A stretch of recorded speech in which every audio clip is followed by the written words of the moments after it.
കുളിമുറിയിൽ നിന്നും അടുക്കളയിലേക്കും അടുക്കളയിൽ നിന്ന് കുളിമുറിയിലേക്കും വെള്ളം നിറച്ച ബക്കറ്റുകൾ ചുമന്ന് നടന്നിരുന്ന, വീട് വൃത്തിയാക്കുന്നതിലും തുടച്ചു നീക്കുന്നതിലും ഭക്ഷണം പാകം ചെയ്യുന്നതിലും വസ്ത്രങ്ങൾ കഴുകുന്നതിലും ഇസ്തിരിയിടുന്നതിലും മാത്രം ശ്രദ്ധിച്ചിരുന്ന അവൾ ഒരിക്കലും തൻ്റെ വിളറിയതും മെലിഞ്ഞതും ക്ഷീണം കൊണ്ട് തളർന്നതുമായ ആ കവിളുകളെപ്പറ്റിയോ ശരീരത്തെപ്പറ്റിയോ ചിന്തിച്ചിരുന്നില്ല.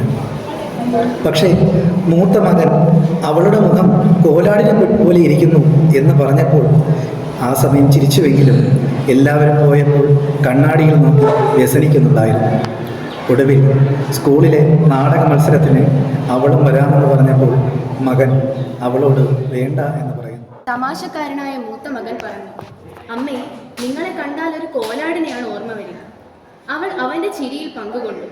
പക്ഷേ അന്ന് അവരെല്ലാവരും വീട്ടിൽ നിന്ന് പുറത്തു പോയപ്പോൾ അവൾ കണ്ണാടിയെടുത്ത് വിഷണ്ണതയോടെ തൻ്റെ മുഖം പരിശോധിച്ചു. തൻ്റെ ഒട്ടിയ കവിളുകളെ വീണ്ടും പുഷ്ടിപ്പെടുത്തുവാൻ വല്ല മാർഗവും ഉണ്ടായിരുന്നെങ്കിൽ തൻ്റെ ജീവിതവും അതോടൊപ്പം പുഷ്ടിപ്പെടുമെന്ന് അവൾക്ക് തോന്നി. യൗവനവും ദേഹപുഷ്ടിയും ഉണ്ടായിരുന്ന കാലത്ത് അവൾ നിലത്ത് പായ വിരിച്ചു കിടന്നുറങ്ങുമായിരുന്നില്ല.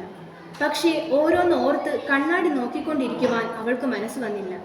അടുക്കളയിൽ പാല് തിളയ്ക്കാൻ തുടങ്ങുകയായിരുന്നു.